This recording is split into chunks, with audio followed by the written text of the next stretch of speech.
19 jobs that once were normal in America, but nowhere else. These are 19 jobs that once were completely normal here, but vanished almost overnight. The younger generation doesn't even know some of these existed.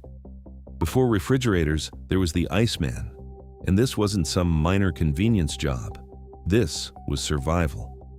Every single day, the Iceman would haul massive blocks of natural ice, cut straight from frozen lakes and rivers during winter, and deliver them door to door across American cities and towns. Families would leave a card in their window telling him exactly how many pounds they needed that day. He carried the ice using giant iron tongs, hauling blocks that weighed anywhere from 25 to 100 pounds up staircases, through narrow hallways, straight into the kitchen. At its peak in the early 1900s, the American ice trade employed over 90,000 workers nationwide. But then the electric refrigerator arrived, and within 15 years, an entire industry simply ceased to exist. If you think losing your job to a machine is a modern problem, think again. Inside the loud, suffocating cigar factories of early 20th century America, workers had one small pleasure: the lector. This was a person hired specifically to sit on a raised platform above the factory floor and read aloud newspapers, novels, political speeches, for hours on end while everyone else worked. The workers themselves pooled their wages to pay the lector's salary. They chose the books. They voted on the newspapers. In Cuban-American communities in Tampa and Key West, lectors became so politically powerful that factory owners eventually banned them, terrified of the socialist ideas being read into the ears of their workforce. The moment the radio arrived, the lector disappeared. But for a brief window in American history, the most important man in the room wasn't the boss, it was the reader. Now, the lector kept workers entertained during the day, but the telegraphist made sure America never missed a beat, day or night. Before the telephone became standard, the telegraphist was the nervous system of the entire country. These operators sat at clicking machines in train stations, newspaper offices, banks, and military posts, translating words into Morse code and firing them across thousands of miles of wire in seconds. America's telegraph network was the internet of the 19th century, and the people running it were some of the most skilled workers in the country. Young telegraphists were treated like tech prodigies. A teenage Andrew Carnegie got his start as one. So did Thomas Edison, who used his downtime between transmissions to tinker with inventions that would eventually make the telegraphist obsolete. At its height, Western Union alone employed tens of thousands of operators across the United States. Then, the telephone arrived, and the clicking stopped.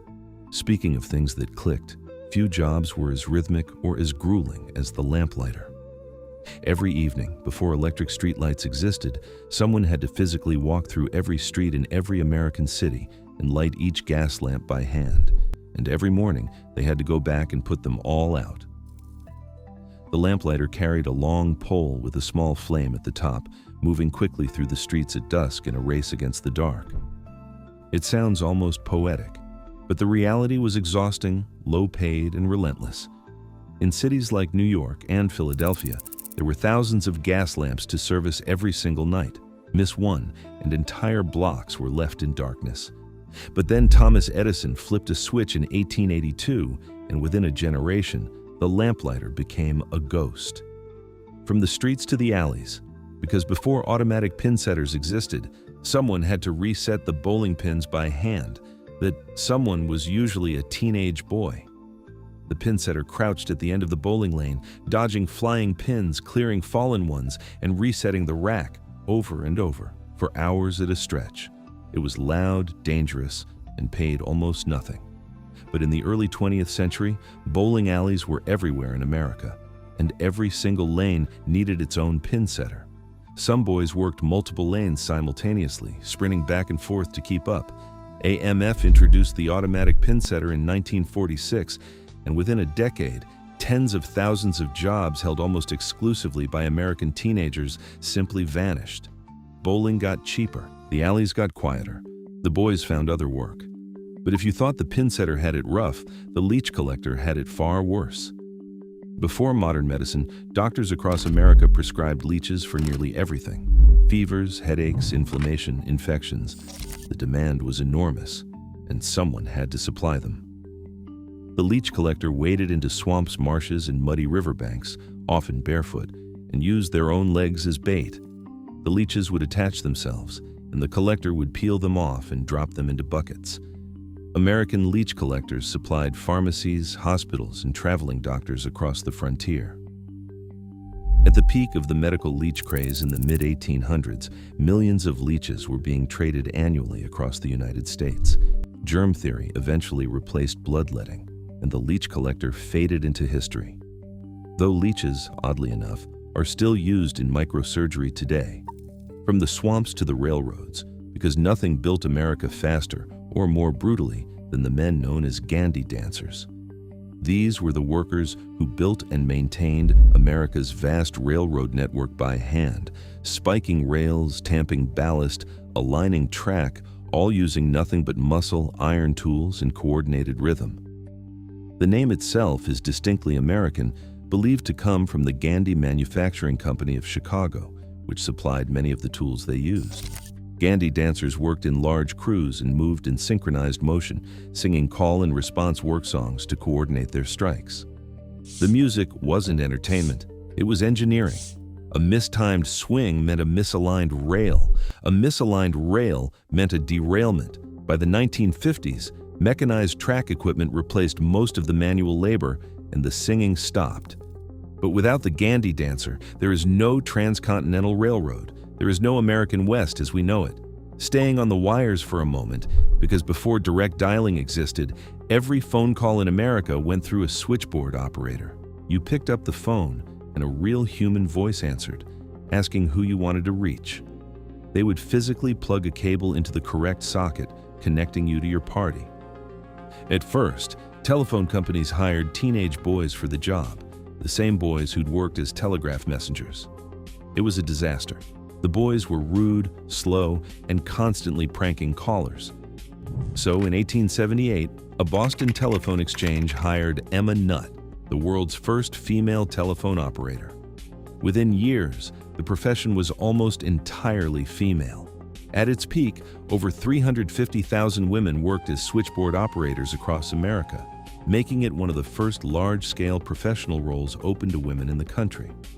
Direct dial technology slowly replaced them through the mid-20th century, but the switchboard operator quietly changed what American women could be. From the wires to the wagon trails, because few figures are more uniquely American than the snake oil salesman. This was a real job, a profession, taken seriously. Traveling salesmen crisscrossed the American frontier in elaborately painted wagons, selling bottled tonics and cure-all elixirs to towns that had no doctors, no pharmacies, and no alternatives. The products promised to cure everything: arthritis, baldness, impotence, tuberculosis. Most contained little more than alcohol, opium, or colored water, but the performance was everything. The best snake oil salesmen hired fake patients to stand in crowds and testify to miraculous recoveries. Some brought entire traveling shows, musicians, acrobats, and testimonials, just to sell a bottle of nothing.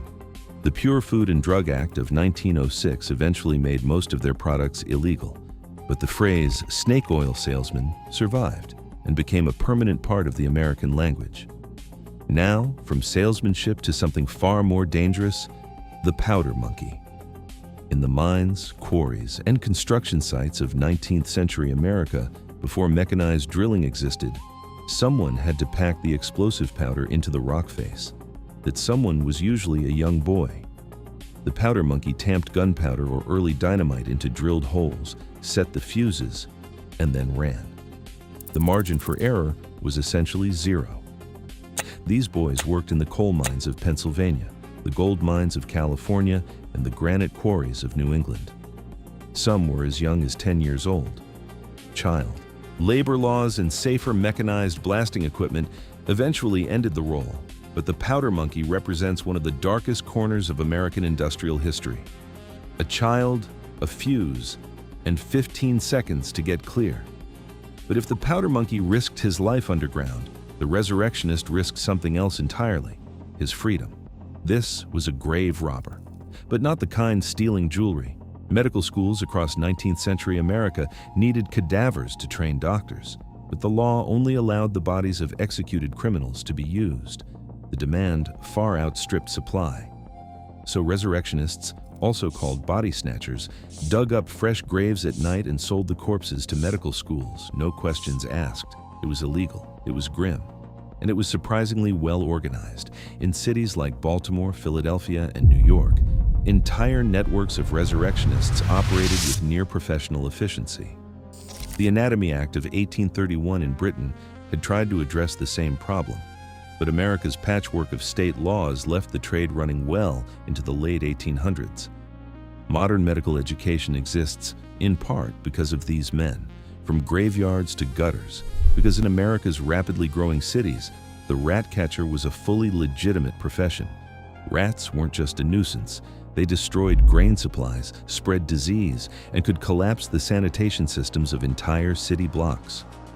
Professional rat catchers were hired by city governments, warehouses, restaurants, and private homes to trap, poison, or catch rats by hand.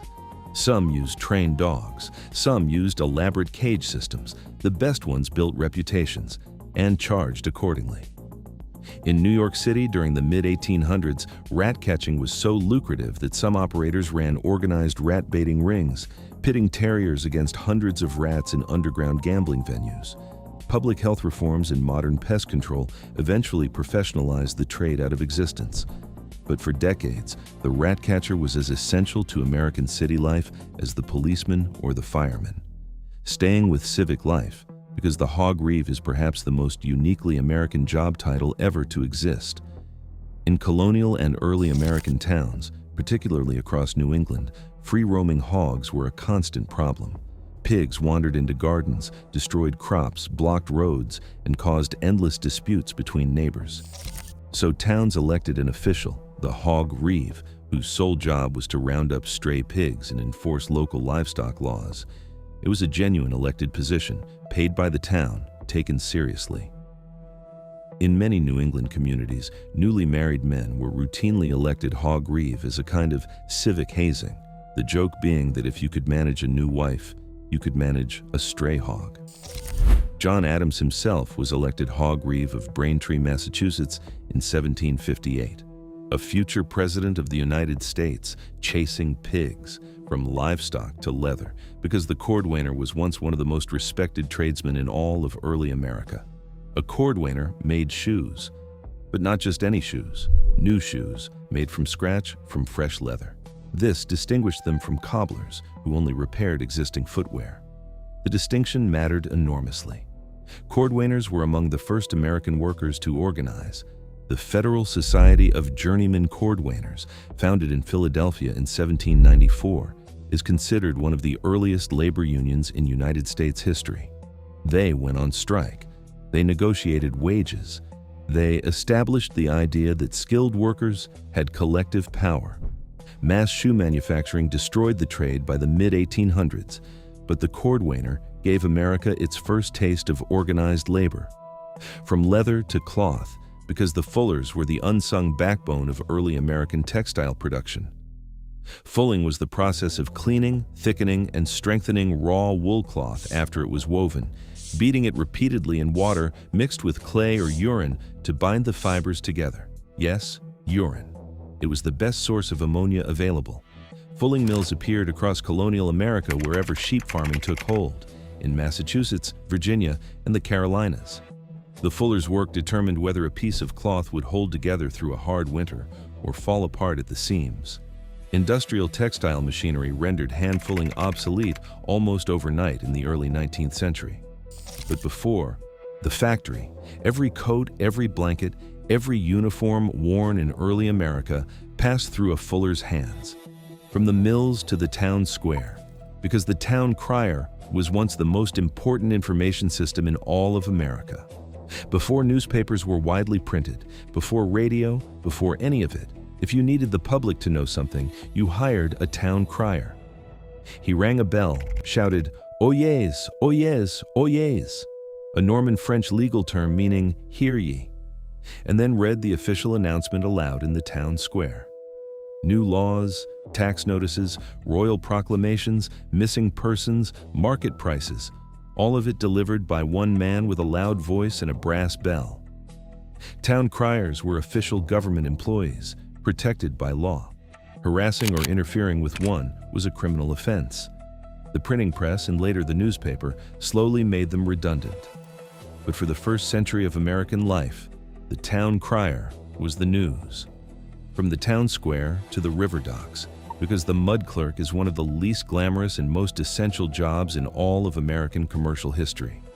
On the great steamboats that moved cargo up and down the Mississippi River, the mud clerk was the lowest ranking officer on the vessel. He worked the docks at every stop, in the rain, in the mud, in the dark, checking cargo in and out, reconciling manifests, and managing freight. It was brutal, thankless work with almost no sleep. But every successful steamboat purser, the senior cargo officer, started as a mud clerk. It was the entry point into the entire river trade economy. Mark Twain immortalized the steamboat era of the Mississippi, and the mud clerk was right there in the middle of it, knee-deep in river silt, making the whole thing work. From the docks to the farm, because the chicken sexer is a job that sounds made up and was for a time almost exclusively an American profession. In the early 20th century, the American poultry industry exploded, and farms needed to separate male chicks from female ones almost immediately after hatching. Males couldn't lay eggs.